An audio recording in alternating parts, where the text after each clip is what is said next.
morning class. Last class we covered the first 5 concepts of accounting based on which the accounting principles were framed. Those were the concepts of money measurement, going concern, entity concept, cost concept, and the principle of duality. Now, I thought before I go to the next 6 concepts, I think there is enough input that is already given for you to understand what a balance sheet is based on these 5 concepts. So, before we go into the 6 concepts, the remaining 6, I will just give you a quick overview of what a balance sheet is and how you view a balance sheet as a critical financial statement.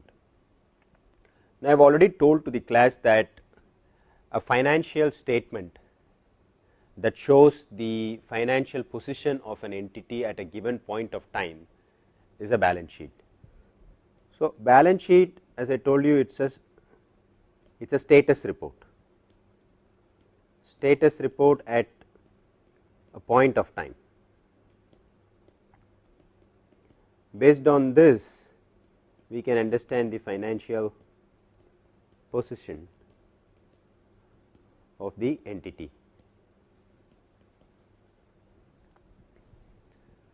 Now, how do we understand? Because the balance sheet reports 2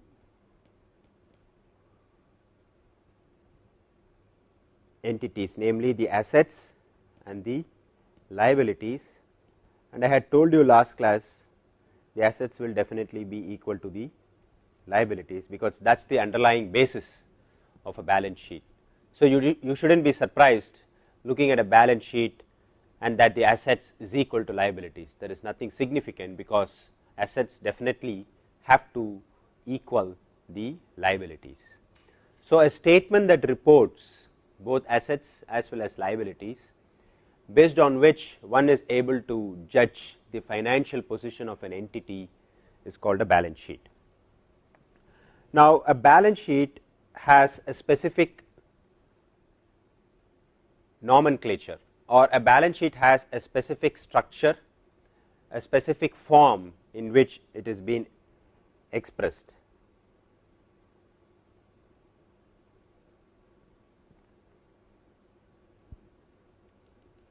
Let us, for example, say I am going to write a balance sheet for an entity, namely a firm XYZ.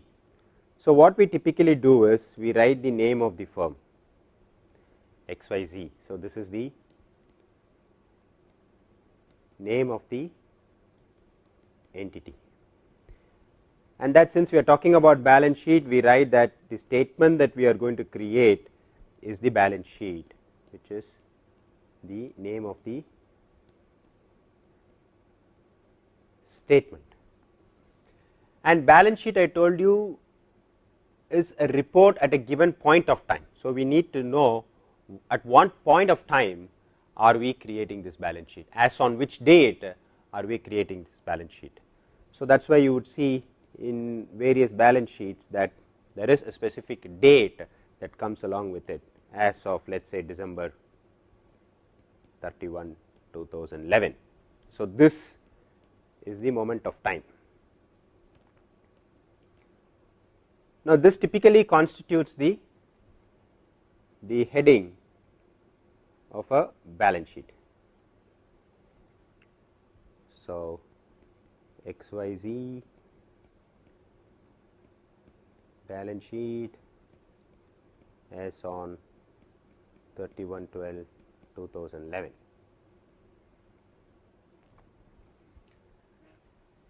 Now, let us see how balance sheet, in terms of some of the concepts that we already covered last class, let us see how the balance sheet adheres to those specific concepts. Now, a balance sheet is typically represented, as I told you before, to show the assets and liabilities. So, let us say we are going to report assets on the left hand side and liabilities on the right hand sides. You can also report assets at the top as well as liabilities at the bottom. There are two ways of reporting or presenting a balance sheet. It begins with current assets, and I am going to explain what this current assets, what is current liabilities and all those terminologies later. But just for the purpose of understanding what a balance sheet is, let me just say current assets, cash, accounts receivables, inventory. So, this will be total current assets, and then you have fixed assets in a balance sheet, which will be plant, equipment, building. So, total fixed assets, and then finally, you have total assets, which will be your total current assets plus your total fixed assets. So, all of this will have some number.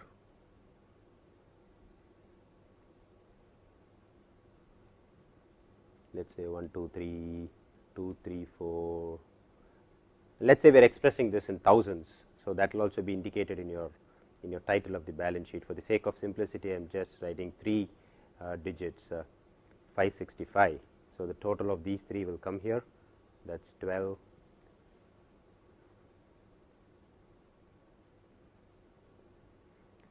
And then again let us say you have plant and equipment 1000, building 2000. So, total fixed assets is 3000. So, the total assets will be 3922. Likewise, on the liabilities you will have current liabilities, which comes in the form of accounts payable, and then you have let us say wages payable, you have deferred revenues. These are all current liability items. These are current liability items, and then you have total current liabilities, and then let us say you have long term debt. This is a long term liability, long term debt, and then in the liabilities you will also have another section called shareholders equity. Shareholders equity, which comprises of the owner's capital, retained earnings. I am going to explain each of this later, and then the total liabilities, which will be equal to your total current liabilities plus long term debt plus shareholders capital. So, this will be a number which definitely will be equal to 3922. Just for the sake of understanding, I am just leaving these unfilled, but a balance sheet, as the name clearly suggests, will give you a statement that equates the total assets to the total liabilities. Now, the point that I want to just highlight here is that let us see how a balance sheet actually conforms in terms of the concepts that we covered last class. All the events is expressed in terms of money. That is the first concept of monetary measurement. So, you can see that all of this is expressed in terms of money. So, you cannot say now accounts receivable 10 tons of apple that you sold. That cannot be in your balance sheet, or inventory 10 kgs of some form of inventory lying in the godown. So, that is again not a form in which you express an inventory in your balance sheet. All of this gets converted into a monetary measurement. So, all these gets monetized. So, the first principle is that you can very clearly see that all of these are expressed in terms of money, and the entity involved here is XYZ. So, that is your concept of entity, the entity concept. And though not explicitly stated in the balance sheet, it is assumed that this is a going concern. It is very unlikely that in every balance sheet that you will find that the entity explicitly stating that this entity is a going concern, but it is taken that this entity is a going concern. Then the cost concept is also followed, especially when we are going to spend more time on this fixed asset portion. What we usually do is this plant equipment, that the value of 1000 is actually recorded at the cost of its acquisition initially. Let us say we bought this equipment for 2000 rupees, and the cost of acquisition gets first written, cost of acquisition 2000, and let us say it is 5 years since we purchased this equipment. Then less accumulated depreciation. I already told last class what depreciation is. As and when an equipment gets used, we charge the equipment a specific value, and that specific charge is the depreciation. So when it was purchased at 2000 and now the value of that equipment, the book value of the equipment is 1000, it means in the last 5 years the equipment has been charged a sum of rupees 1000. And let us say we are having a linear depreciation, which means every year the cost of depreciation is 200. So the cost of acquisition is 2000, now the value of the equipment is 1000. Though I have not recorded the cost of acquisition, which actually I should have. So before this you should see in balance sheets that they would record the fixed assets at the cost of its acquisition, in this case 2000, then less accumulated depreciation 1000, and the resultant value is this 1000. That is the principle of cost concept. The other aspect is the dual aspect, which is very evident from the fact that the assets is equal to the liabilities, and I already told you that you should not be surprised that the assets is equal to liabilities, because the principle of duality means this, that the asset has to equal to the liability, because for every event that we record as an accounting transaction, it impacts in two ways, so that the assets is equal to liabilities, that fundamental equation does not get compromised. Now, as I told you, this can be expressed in two ways: assets on the left hand side, the liabilities on the right hand side, or assets on the top and liabilities at the bottom. If you express in left right fashion, it is called an account form. If you express in the top down format, it is called the report form. So this is the account form, and if it is top down, we call it the report form of expressing a balance sheet. Now, there are two views of looking at a balance sheet. Two views of looking at a balance sheet.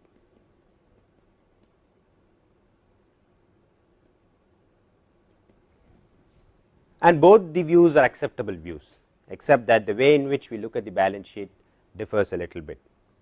The first one is the resources and claims view.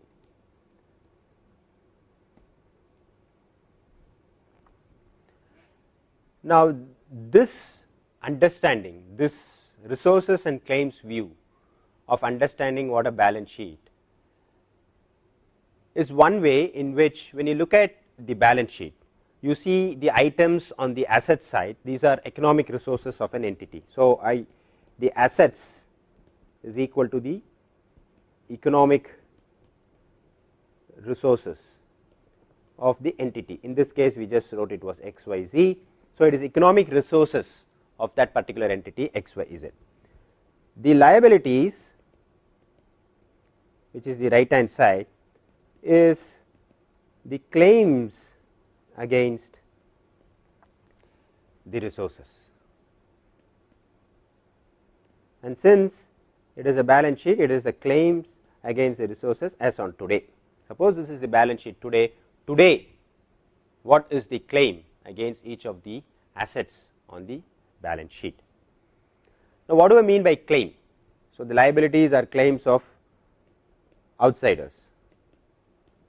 It could be anybody, I mean those who have a claim against the asset, and invariably it would be the banks which would have given the entity some money, or it could be the owners themselves who have also put in their own money to start the business. It could be vendors to whom the entity owes money. It could be even the employees to whom the entities own wages, salaries, etc. So, there are different sources of these claims against the assets. So, it is this view which is called the resources and claims view, which says that for every asset that is created that you see in the balance sheet, there is a liability partner who has a claim against the asset that is being created. Now, this liabilities, I told you last class, has two components. Liabilities will have the shareholder liability or the owner's liability, as well as the other liabilities in the form of banks, accounts payable, the vendors and other creditors.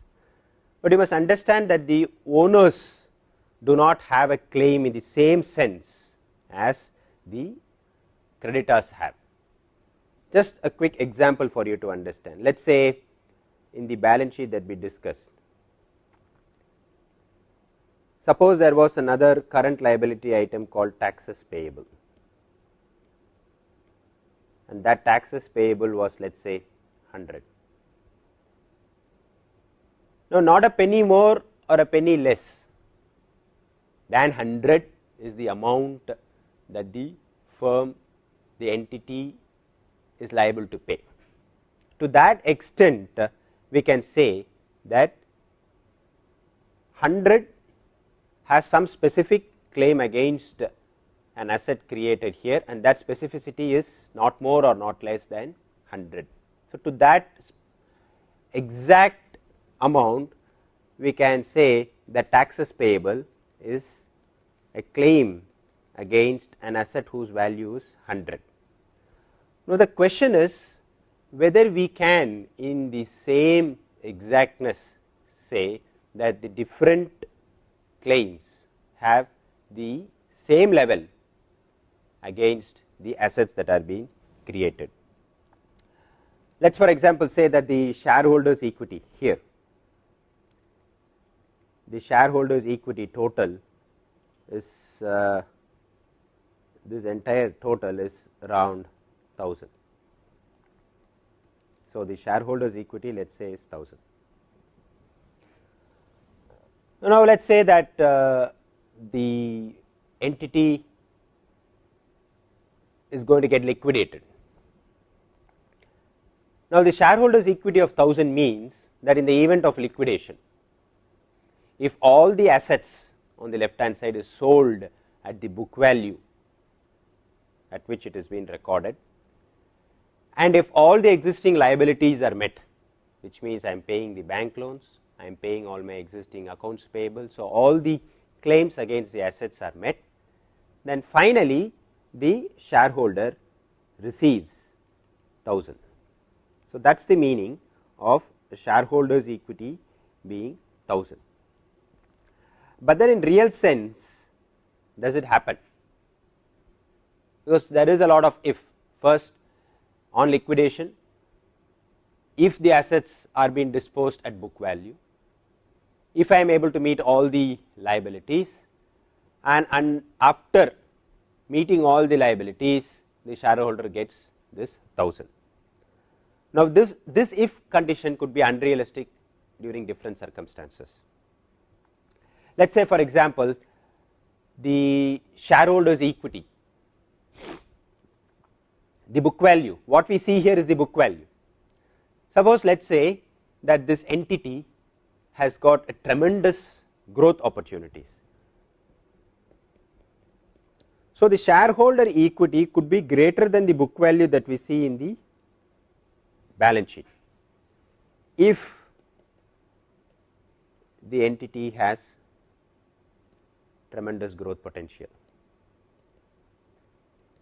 Because remember, last class I told you that the value of the shareholder equity that you see in the balance sheet is the book value, but the perception that the value of the shareholder equity could be more than the book value in this case, because there is a great potential for the entity to grow.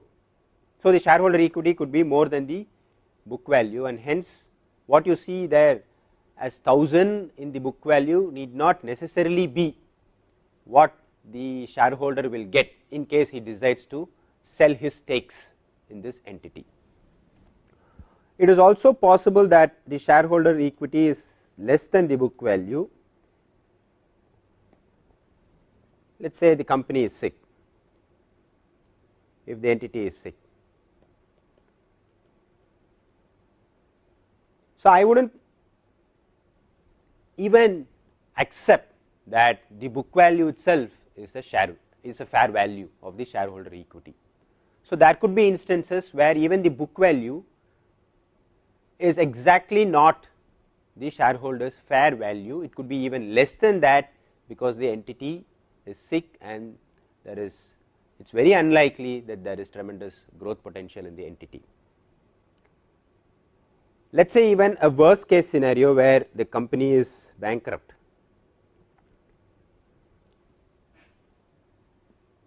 Leave alone shareholders equity, even if you dispose all the assets, there might be instances where at the stages of bankruptcy the assets disposed would not have generated enough resources to meet even the liabilities like banks or accounts payable or other forms of liabilities, leave alone shareholders equity.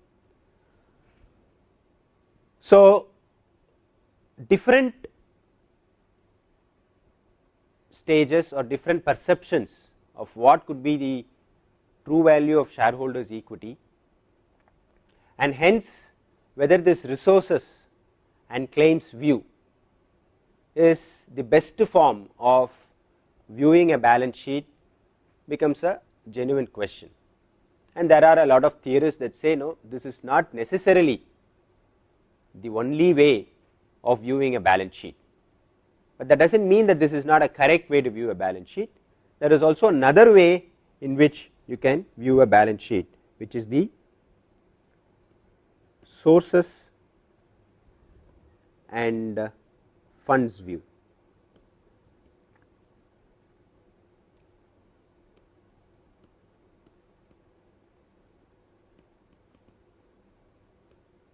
The previous one was the resources and claims view, which is very clear that the asset that is created has somebody on the right hand side, on the liability side, who has a claim against the asset.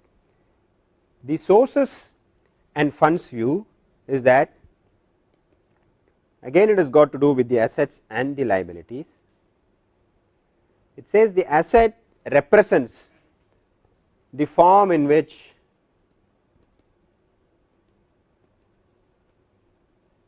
the funds is utilized or invested.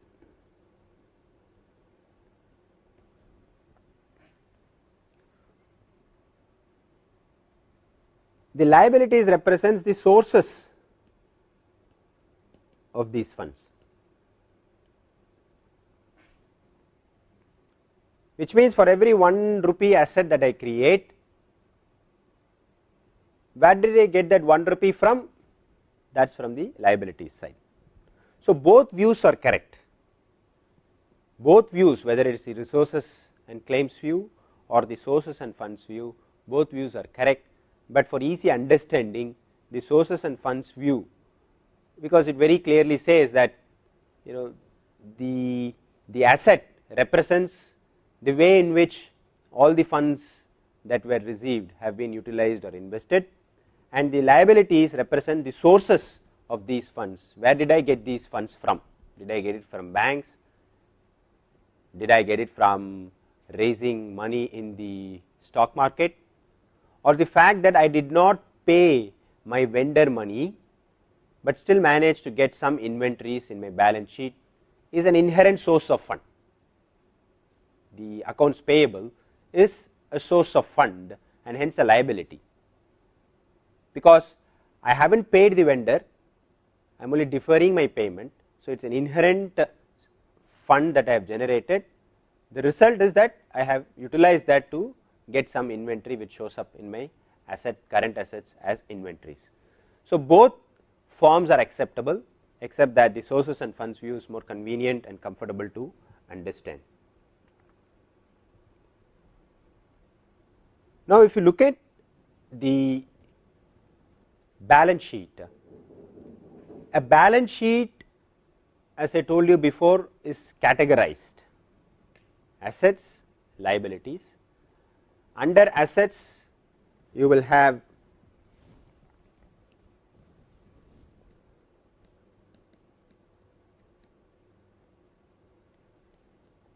current assets, then fixed assets. Under liabilities, you will have current liabilities, long term liabilities, which is debt, bank loans, then shareholder equity. I will be referring this to as SHE. Now, this categorization is done for easy understanding identification. You can also present a balance sheet by just recording all the assets, you have a value, a total value, record all the liabilities, you have a value, total value, both the values will equal. But then for easy understanding and for easy interpretation of the financial strength of the entity, you categorize these accounts. Now, current assets, fixed assets, all these category heads will have under them different subcategories. All those subcategories will be identical to the extent that they are current assets. Likewise, all subcategories of fixed assets will be identical to the extent that they are fixed assets. And those subcategories, let us say for example cash or inventories. So, those will be the aggregate of all those individual events that are identical to this subcategory. So, I will explain that in detail later, but for you to understand, you should know that such categories under each of these are created: cash, accounts receivable, inventory, etc. Likewise, here building, land, machine, here accounts payable, wages payable, debt, retained earnings, paid in capital, etc. So, these are subcategories, and under these subcategories will represent the aggregation of all those identical events that have happened that relate to this specific subcategory. Let us for example say accounts receivables. So, for easy identification, aggregation, and then title them under specific subcategories and then group them under a bigger category called current assets and then present them in the balance sheet. This way you will easily understand and interpret a balance sheet by creating these subcategories. Now, the assets of a balance sheet, I told you that an asset is an economic resource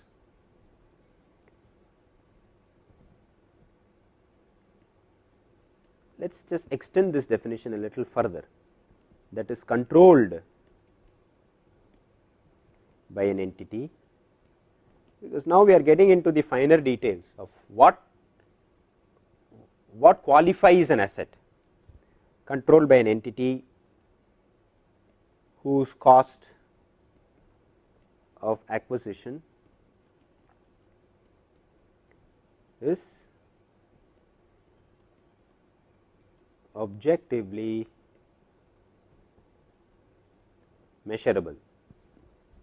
So, the key words, it has to be an economic resource, it should be controlled by the entity, and it has to be objectively measurable.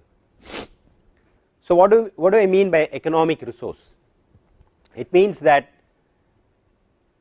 an asset is an economic resource if the entity derives future benefits like cash or benefits that can be easily converted to cash, or it could be inventories, finished or work in process that can be converted to finished good and then sold to generate cash, or it could be equipment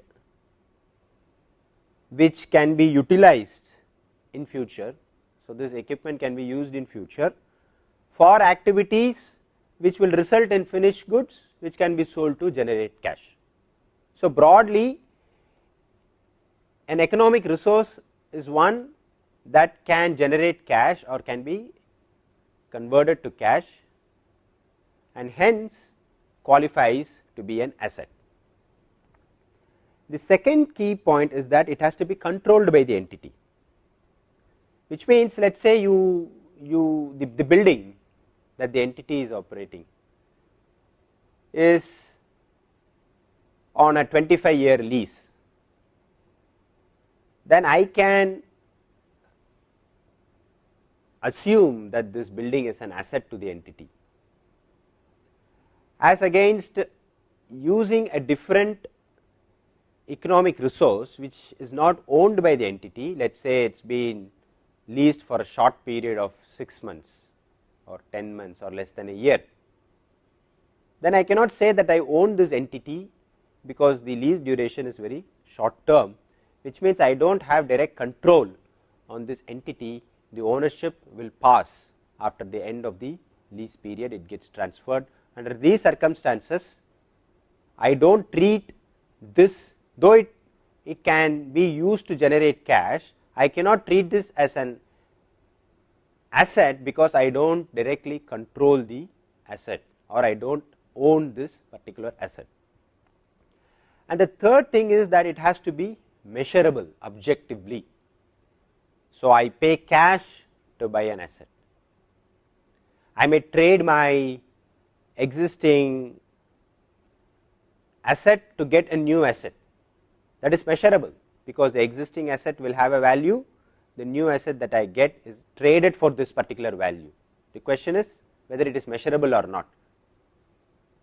It is measurable because the existing value of the asset that I use for trading has a measurable value, or I could probably sell shares, raise capital, that is also measurable. As again, suppose I have gained reputation, I have been in business for 25 years and I have gained a reputation. It can be an asset to the entity, but very difficult to objectively measure reputation of an entity. So, I cannot record that as an asset item, it has to be a measurable item. And also let us say if I purchase building, I use 30,000 rupees of my money and then 70,000 rupees I borrowed from the bank and use this 1 lakh to purchase a small building. So, it is not just the entities, the owner's contribution in creating the asset needs to be measurable. It is both my 30,000 as well as the money that I got from the bank, the 70,000, that also needs to be measurable. Only then there is some objectivity in measuring the asset that we have created. So, asset will have 3 important elements, that it has to be an economic resource, directly controlled by the entity and objectively measurable at the time of its acquisition. Now, I told you that there are account categories that we create in a balance sheet. Let us begin with current assets. What does current assets mean? Current assets are type of asset categories that can be consumed within 1 year. Less than a year, let us say for example cash or accounts receivable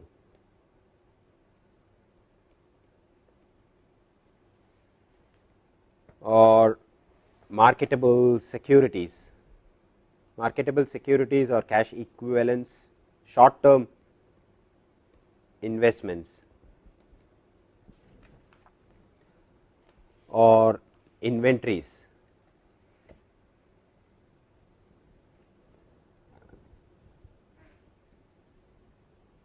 So, current assets are the ones that are reasonably expected to be realized in cash or sold or consumed during the normal operating cycle, in this case less than 1 year, and if that is the case then it can be classified as current assets.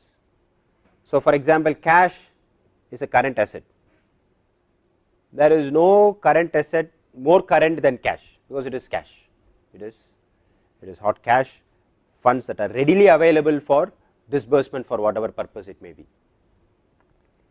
The next could be marketable securities. I am just trying to explain this in the order of liquidity.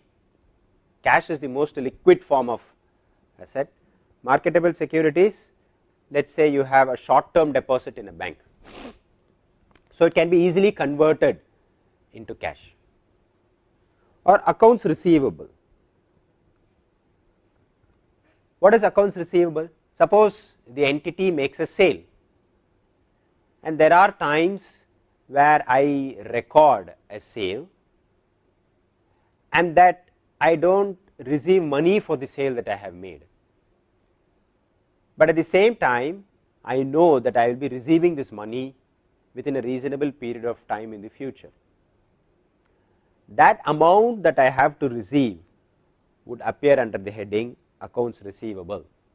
So, in terms of the liquidity, cash, marketable securities, and the next liquid current asset means that suppose I want this money, I have cash, I have marketable securities converted to cash, and still I do not have enough cash to meet some of my commitments.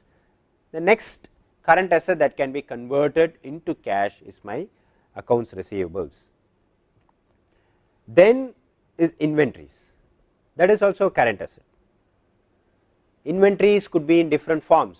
I could have purchased some raw material, or some raw material would have undergone some process and it is in the stage of being processed into finished goods. So, we usually call that as work in process, or an inventory that has been converted into finished good but not yet sold.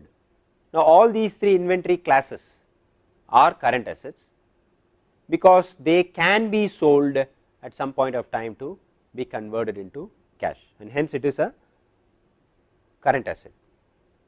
Why is it in the order of liquidity next to accounts receivables or cash or marketable securities? Because you cannot immediately convert inventories to cash and assume you are in raw material unless you just dispose the raw material for some price.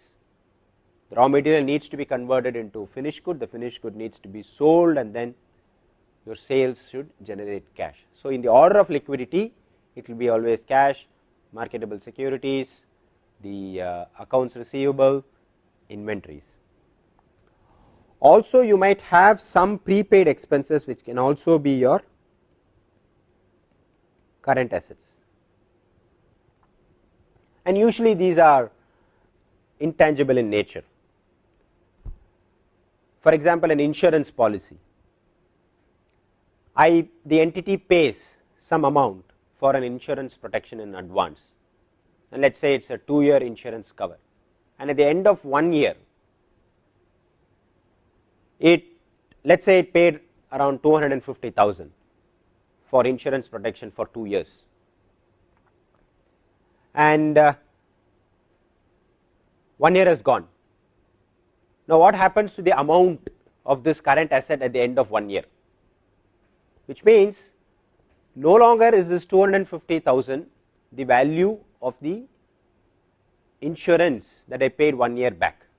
1 year has gone. So, the prepaid expenses of 250,000 has reduced to 125,000, which is the cost of the 1 year protection that I have enjoyed, or the 1 year protection that is remaining.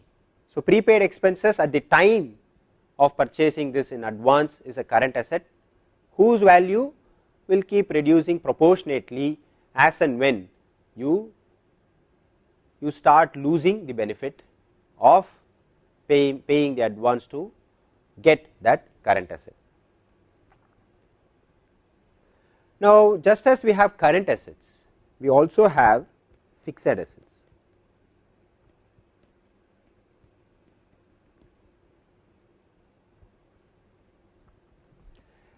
These are assets that are tangible and relatively long lived, long term assets. These are not the current assets types where you had that 1 year time period. So, these are assets that are relatively long lived, and typically you will have land, building, equipment, all machinery, all sorts of assets for which the life of the asset, let us say, is more than a year, but that is not a, it is relatively long lived, we will put it that way. These are assets that are called fixed assets, and these come next to your current assets. Now, if you look at the balance sheet, the fixed assets in the balance sheet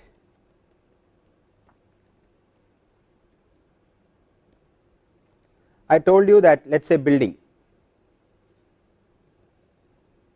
at cost will have some value, then less accumulated depreciation, it will have some value, and then the building value, which is the book value that you see in the balance sheet, will be XYZ minus ABC. I will leave the class a copy of a sample balance sheet actually, then you will be able to understand it better. But then if you look at any balance sheet, you would see that these fixed assets, because of the cost concept, they are recorded at the cost of its acquisition, less accumulated depreciation, and then finally the book value of the asset, which means the original cost of acquisition of the fixed asset is recorded, and then a portion of that original cost is removed as we start using the fixed asset, and that portion is your depreciation, and over a period of time you use it, the depreciation gets accumulated, and let us say 6 years later you would say cost of acquisition less the total accumulated depreciation will be the value of the fixed asset at that point of time. Apart from these long term fixed assets, you can also have other investments as your fixed assets. These could be your long term investments, could be that you have used the firm's resources, cash, to purchase, let us say, a 10-year government bond. So, that is a long term investment, and that is an asset to this firm. Or you could probably hold shares of some other entity, that is an asset to this particular firm. So, on the asset side you have current assets, fixed assets. The only thing that differentiates both is their lives. Fixed assets are depreciable, not all fixed assets, I am talking about land, building, machinery, equipment. Current assets are the ones whose propensity to be converted into cash, cash equivalents and consumed within a 1 year period are not generally depreciated. Likewise, on the liability side,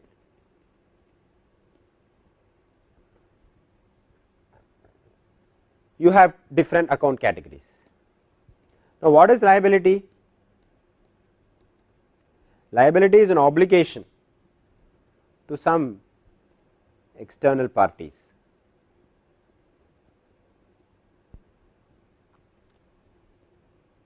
For events of the past.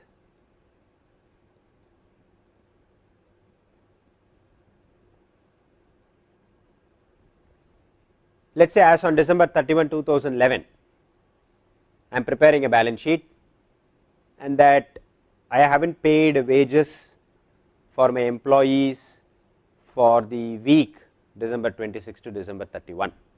So, the amount that I am supposed to pay is a liability, and this is as on December 31, 2011 I am creating this balance sheet.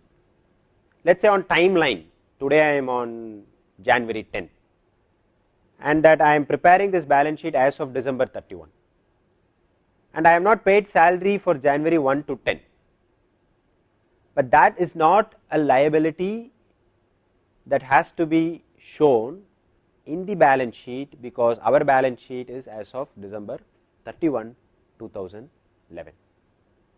So, obligations to external parties for events that have happened in the past. There might be some exceptions about which I will be talking later, are liabilities. So, a liability, as I told you before, is a claim against the particular asset, but you cannot say that a liability that has arisen out of, let us say, an accounts payable or wages payable or some short term debt or some long term debt is against a specific asset. An accounts payable of 100 rupees is against this particular asset whose value is 100 rupees. Specific claim against specific assets is very unlikely, usually not the case, but there are instances where, let us say, a case of mortgage loans, where you identify a specific asset class and tell that it is for this particular asset that I have taken this loan. So, the underlying asset that is being mortgaged has a specific claim against it, which is the mortgage loan. So, these are typically called secured loans. So, unless you have categories of that type, there is not a specific claim against an asset for the existing liabilities. Sorry. So, just as you had current assets, you can also have current liabilities. So, your current liabilities or your accounts payable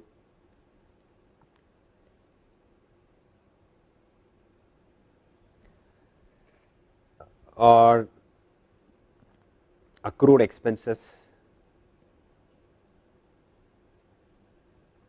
What is accounts payable? Suppose the entity manufactures some product, and for the purpose of manufacturing I need to buy some raw material, and I buy raw material and I promise the supplier that I will pay this money sometime later, which means I am bound to pay this money to the supplier sometime later. Till the time that I pay the supplier the money, this accounts payable will be a liability. So, the amount that I have to pay is recorded as an accounts payable. Likewise, accrued expenses. These are expenses that are earned by outside parties, but the entity has not paid it. Usually, we categorize all this and then call it as accrued expenses, or if we know who these external parties are, what type of amount is outstanding, then we categorize them according to those types. For example, if it is about salary, suppose the accrued expense relates to salary, I just simply use the heading salary payable. Suppose the accrued expense is related to interest, then the corresponding current liability item is interest payable.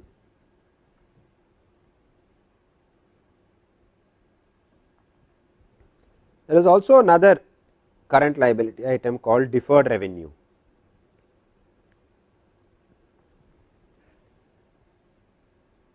An advance payment that the entity has received for a revenue service that is yet to be delivered, that is deferred revenue, and it is also a liability because I have received some advance payment for some service that I have to give in the future, which means I am liable, bound to deliver that service in the future. So, these are current liability items. Now, let us just stop here before we go to long term liabilities, which will include your long term debts as well as shareholders equity. I am sure this class you would have understood what a balance sheet is, different components of the balance sheet, and how it is viewed both from a sources and funds point of view and resources and claims point of view, and how asset classes are defined and categorized, what at the first place is asset, and then how liabilities are classified and categorized. We will see next class on what long term liabilities are. Thank you.